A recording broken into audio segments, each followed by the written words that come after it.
વિરમગામમાં ઉપરવાસના પાણીના પ્રવાહને કારણે હજુ પણ રસ્તાઓ બંધ છે ત્યારે તિરંગા સર્કલ રોડ પર એક મોટો અકસ્માત ટળ્યો હતો। અહીં પૂરના પાણીમાં એક યુવક તણાઈ ગયો હતો, જેને બચાવવા માટે જતા પાણીમાં ટ્રેક્ટર પણ ફસાઈ ગયું। સદનસીબે સમય સૂચકતા વાપરી સ્થાનિક લોકોની મદદથી તણાઈ રહેલા યુવકનો આબાદ બચાવ કરવામાં આવ્યો હતો।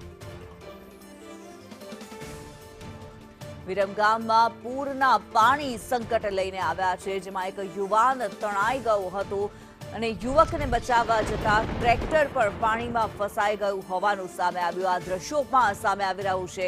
યુવાનને સ્થાનિકોની મદદથી બચાવી લેવામાં આવ્યો હતો। સ્થાનિકોએ સમય સૂચકતા વાપરી યુવાનને તણાતો બચાવી લીધો છે। ટ્રેક્ટર પાણીમાં ફસાઈ ગયું। ટ્રેક્ટર મદદ માટે પહોંચ્યું હતું, પરંતુ ટ્રેક્ટર પણ આગળ ન વધી શક્યું અને ટ્રેક્ટર પાણીની અંદર ફસાઈ જતા યુવાનને બચાવવો ખૂબ જ કપરો થઈ ગયો હતો। કેવી રીતે આ યુવાનને બચાવવો તે સૌથી મોટો સવાલ હતો, પરંતુ સ્થાનિકોએ સમય સૂચકતા વાપરી આ યુવાનને બચાવી લીધો છે। તિરંગા સર્કલ પર યુવક તણાયો હતો, પરંતુ યુવકનું રેસ્ક્યુ કરવામાં આવ્યું।